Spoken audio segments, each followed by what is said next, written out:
আসসালামু আলাইকুম রহমতুল্লাহ, আশা করি সবাই ভালো আছেন। তো আজকে আমি আপনাদেরকে দেখাচ্ছি যে এএমসি থেকে 5 in 1 mobile game combo pack, যেটা আপনারা আমাদের ওয়েবসাইট থেকে পেয়ে যাচ্ছেন। তো এই কম্বো প্যাকটা আপনারা সেট আপ কিভাবে করবেন আপনাদের ফোনে। তো এইটার সেট আপ করার জন্য, সেট আপ তো ভাই পরে করবেন, আগে আমরা দেখি যে এর ভিতরে আপনারা কি কি পাবেন। আনবক্স করার পরে এখানে আপনারা পাবেন একটা মাউস প্যাড। অবভিয়াসলি যখন আপনি মাউস প্যাড পাচ্ছেন মানে মাউস তো অবশ্যই আছে। দেন এটা অবশ্যই একটা কাজের জিনিস, এটা আমি দেখাচ্ছি। দেন হচ্ছে এখানে একটা মাউস আছে, এখানে একটা সুন্দর মাউস পেয়ে যাবেন। দেন এইখানে পেয়ে যাবেন একটা কেবল, কেবল তো মাস্ট বি লাগবেই। দেন এখানে পেয়ে যাবেন একটা মোবাইল হোল্ডার। দেন এখানে পেয়ে যাবেন একটা কিবোর্ড, এবং এটার আর কোনো কাজ নেই। তো আমরা কিবোর্ডটাকেও আনবক্স করে ফেলি। কিবোর্ডটার এখানে কোনো কাজ নেই, তবে কিবোর্ডের এখানে দেখতে পাচ্ছেন এখানে মানে হাতটা রাখার জন্য সুন্দর একটা পজিশন দেওয়া আছে, পুরো গেমিং গেমিং একটা ফিল দিবে। এবং হ্যাঁ, এটা অবশ্যই সেমি মেকানিক্যাল কিবোর্ড না, এটা নন মেকানিক্যাল একটা কিবোর্ড। তো চলেন এবার আমরা ফুল সেটআপের দিকে যাব।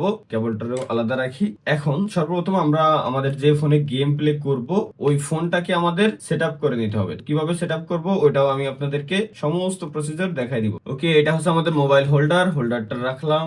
দেন এটা হচ্ছে আমাদের মোবাইল, যে মোবাইলে আমরা গেম প্লে করব ওটা আপাতত থাক। এখন মোবাইলের আরো কাজ আছে, তো সর্বপ্রথম আমরা এটা এখন আনবক্স করে নিই। এটার ভিতরে একটা পেপার আছে, পেপার ফেলে দেওয়ার জিনিস না, এটা অবশ্যই কাজ লাগবে। কি কাজে লাগবে এটা এখনই দেখাচ্ছি। এখানে আছে আমাদের একটা ইউএসবি হাব। ইউএসবি হাব তো অবশ্যই কাজে লাগবে, কারণ এখানে দুইটা আউটপুট দেখতে পাচ্ছেন, টাইপ এ টাইপের দুটো আউটপুট আছে। একটাতে আপনি মাউস, একটাতে কিবোর্ড দিতে পারবেন। যে কোনোটাই মাউস কিবোর্ড দুইটা যে কোনোটাই দেওয়া যাবে, সমস্যা নাই। এখানে আছে একটা ইউএসবি টাইপ সি পোর্ট, যেটার মাধ্যমে আপনার এটাকে চার্জিং পোর্ট ইম্পোর্ট করতে হবে। এবং এখানে আরো একটা টাইপ এ পোর্ট, এটার মাধ্যমে আপনার ফোনের থেকে ইউএসবি পোর্ট এটার ভিতরে আসবে এক কথায়। তো এখন দেখেন সর্বপ্রথম কি কাজ। এই যে যে ম্যানুয়াল বইটা দেওয়া আছে, ম্যানুয়াল বই না মানে পড়ার কোনো কাজ নাই, জাস্ট ম্যানুয়াল বইটা এইভাবে ধরে ম্যানুয়াল বইটা উল্টাইলে এখানে একটা কিউআর কোড আপনারা পাবেন। এখানে দেখতে পাচ্ছেন এই যে একটা কিউআর কোড, সব জায়গায় কিউআর কোড দেওয়া আছে। তো কিউআর কোডটা আপনারা কি করবেন, যাদের অ্যান্ড্রয়েড মোবাইল আছে আপনারা গুগল লেন্স আপনার ফোনে যদি না থাকে তাহলে গুগল লেন্স আপনারা প্লে স্টোর থেকে ইনস্টল করে নেবেন। দেন গুগল লেন্সের ভিতরে গিয়ে কিউআর কোডটা সিম্পলি স্ক্যান করবেন। স্ক্যান করলে এই যে দেখতে পাচ্ছেন যে আসছে। দেন এইখান থেকে আপনার একটা অ্যাপ্লিকেশন ডাউনলোড করতে বলবে, অ্যাপ্লিকেশনটা আপনাকে ডাউনলোড করে নিতে হবে। অথবা আপনারা চাইলে প্লে স্টোরে গিয়ে সার্চ দিতে পারেন মুভ গেমিং, তাহলে এই যে মুভি গেমিং যেটা আছে এটা আপনারা ইনস্টল করে নেবেন। এইটা ইনস্টল করলেও হবে, অথবা আপনারা কিউআর কোড এর মাধ্যমে ইনস্টল করে নিতে পারেন। যেইভাবে আপনার সুবিধা হবে আপনি ওইভাবে ইনস্টল করে নেবেন। আমি এটা ইনস্টল করে নিই। ওকে, তো এখন আমাদের কি করতে হবে, অ্যাপ্লিকেশনটা আমরা ওপেন করে নিলাম, দেন এগ্রি। ওকে, এটা এখন এখানে আপাতত থাকুক। আমরা এখন দেখাচ্ছি বাকি সেটআপটা কিভাবে করবেন। এখন আমাদের কিবোর্ড এবং মাউস এই দুইটার সেটআপ করতে হবে। তো এই যে হাব দেখতে পাচ্ছেন, আর এইটা হচ্ছে কিবোর্ডের লাইন। তো আমরা কি করব, সর্বপ্রথম কিবোর্ডটা কানেক্ট করে নিলাম হাবের সঙ্গে। এবার আমাদের মাউসের সেকশন। ওকে, এবার আমি আমার মাউসটাও এই একই সাইডে কানেক্ট করে নিলাম। দেন অপোজিট সাইডে এখানে দেখতে পাচ্ছেন আর একটা আউটপুট, যেটার মাধ্যমে আমরা এই যে ইউএসবি কেবলটা দেওয়া ছিল এটা কানেক্ট করে নিব।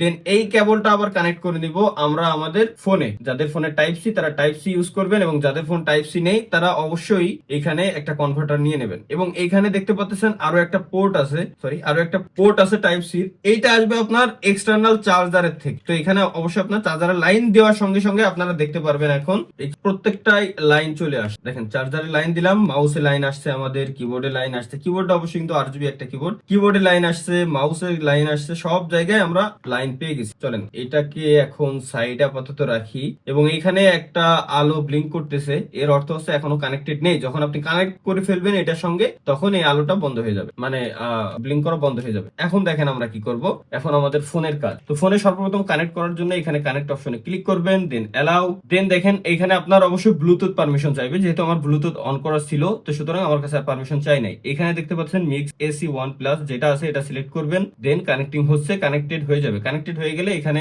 ব্লিঙ্ক করা বন্ধ হয়ে যাবে। দেখেন অলরেডি কানেক্টেড হয়ে গেছে, যার কারণে আলো কিন্তু বন্ধ হয়ে গেছে। এখন এটা চলতেছে আমাদের ডাইরেক্ট মোড। তো এইখানে আমাদের পারমিশন চাচ্ছে, আরো একটু পরে আমি বলতেছি যে যাদের ফোনে কাজ করে না কেন কাজ করে না, পারমিশন গুলো টার্ন অন করে দিবেন। প্রত্যেকটা 3টা পারমিশনই কিন্তু আমাদের এখানে অ্যালাউ করে দিতে হবে। ওকে, আমাদের পারমিশন অ্যালাউ করা শেষ।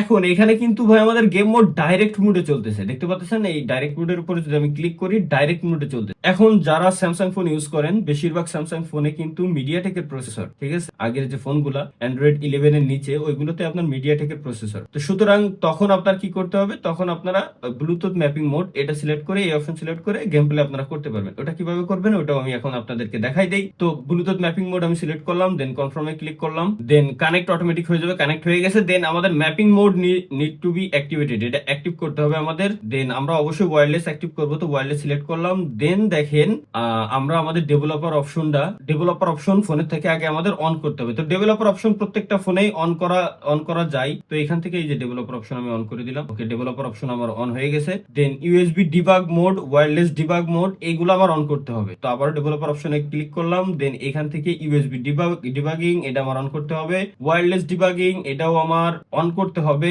দেন আর আমার কি কি চাইছে দেখি। Okay, wireless debugging please confirm yourself, wireless debugging এটাও আমার অন করতে হবে। ওয়্যারলেস ডিবাগিং অন করব আমরা এখন। ওয়্যারলেস ডিসপ্লে সার্টিফিকেশন এটাও অন করে দিব আমরা। দেন এখান থেকে নেক্সট স্টেপের উপর আপনি ক্লিক করবেন। নেক্সট স্টেপের উপর ক্লিক করার পরে এখানে দেখতে পারতেছেন একটা পপ আপ চলে আসছে অলরেডি। তো এখানে আমার একটা কোড এবং পোর্ট চাইতেছে। তো আমরা কি করব, ওয়্যারলেস ডিবাগিং যেখান থেকে আপনারা অন করছিলেন তো ওইটার ভিতরে গেলে এখানে আপনারা একটা পোর্ট পাবেন, মানে একটা কোড পাবেন এবং হচ্ছে আপনার একটা, তো ওয়্যারলেস ডিবাগিং এর ভিতরে আসার পর pair device with pairing mode এটা অন করে দিবেন। দেন হচ্ছে এখান থেকে দেখতে পাচ্ছেন একটা কোড চাইতেছে। আমার কোডটা হচ্ছে কি 846550। আমরা এটা দিয়ে দিই 846550। দেন অ্যাক্টিভে দেওয়ার পর দেখেন অ্যাক্টিভেশন সাকসেসফুল, দেন কনফার্ম, ব্যাস হয়ে গেছে। এখন আমরা আবার আমাদের অ্যাপস এর ভিতর ফেরত যাব। চলেন আমরা ব্যাক যাই এখান থেকে। দেন দেখেন অ্যাক্টিভেশন সাকসেস লেখা চলে আসছে। এখন আমরা এটাকে ক্লোজ করে দেব। ব্যাস আমাদের ওয়্যারলেস মোড হয়ে গেছে। এখন আমরা কি করব, মানে আমাদের তো সবই হয়ে গেছে, দেখেন অ্যাক্টিভেটেড হয়ে গেছে। এখন আপনি কোন গেম খেলবেন ওই গেমটা এখান থেকে সিলেক্ট করুন। আপনার এখানে যদি গেমগুলো শো না করে তাহলে অ্যাড গেমস এর উপর ক্লিক করে আরো গেমস নিয়ে আসবেন, সমস্যা নাই। আমি আপাতত একটা গেমস ইনস্টল করছি, জাস্ট এখান থেকে ইন্টারে ক্লিক করব। কে ফোনটা এবার আমরা রাখি, দেখি আমাদের কাজ করতেছে কি না। তো জাস্ট আমরা এখানে যাব এখন কাস্টম এইচইউডি এর ভিতরে। দেন আমি শর্টকাটে দেখাচ্ছি এখন, যাতে দ্রুত শেষ হয়ে যায়, বেশি ঝামেলা না হয়। তো আমি দুইটা মোডই দেখাই দিছি, আপনারা ডাইরেক্ট মোডেও গেম প্লে করতে পারবেন, ব্লুটুথ মোডেও গেম প্লে করতে পারবেন। তো এখান থেকে আপনারা দেখেন যে ছোট্ট করে একটা পপ আপ শো করতেছে এখানে, জাস্ট ওইটার উপর ক্লিক করবেন। দেন এইখান থেকে আপনারা চলে আসবেন সিলেক্টে। দেন এখান থেকে আসবেন নিউ কনফিগারেশন। আপনাদের আগে কি ম্যাপিং সিলেক্ট করতে হবে। তো দেখেন এখানে জয়স্টিকের জন্য সর্বপ্রথম জয়স্টিকের বাটন আছে, এটার উপর প্রেস এন্ড হোল্ড মানে চেপে ধরে রাখবেন। দেন এইখানে এনে ছেড়ে দিবেন, ব্যাস জয়স্টিকের ওইটা হয়ে গেছে। এখন ফায়ার বাটনের জন্য লেফট ফায়ার বাটন ইউজ করা হয় সবসময় বেটার, এতে করে ভালো হবে অলওয়েজ। তারপর ফায়ার বাটন আমার সিলেক্ট করা শেষ, আমি দুটাই আপাতত সিলেক্ট করে দিয়ে দেন হচ্ছে আপাতত সেভ করে দেখাই। কাস্টমার সিকিউরিটি সম্পূর্ণভাবে না করি, দেখি কাজ করে কিনা। দেন এখান থেকে বেরিয়ে আসি। দেন তো দেখতে পাচ্ছেন অলরেডি আমার এখানে কাজ করতেছে। তো আমি যেহেতু দুইটা বাটন বসাইছিলাম, জাস্ট আমি যদি এখন একটা গান সিলেক্ট করে দেন ফায়ার বাটনে ক্লিক করি, তো সরি আমার লেফট ফায়ার বাটন অফ করা ছিল এখানে। আপনারা সম্পূর্ণ সেটিং আপনাদের মতো করে নিবেন, সমস্যা নাই। এখানে আমি মাত্র দুইটা বাটন বসাইছি, একটা ফায়ারের আর হচ্ছে একটা জয়স্টিকের, ব্যাস এই দুইটাই আমি এখানে জাস্ট বসাইছি, আর কোনো বাটন আমি এখানে বসাইনি। ধন্যবাদ গ্যাজেট গার্ডেনের সাথে থাকার জন্য। আল্লাহ হাফেজ।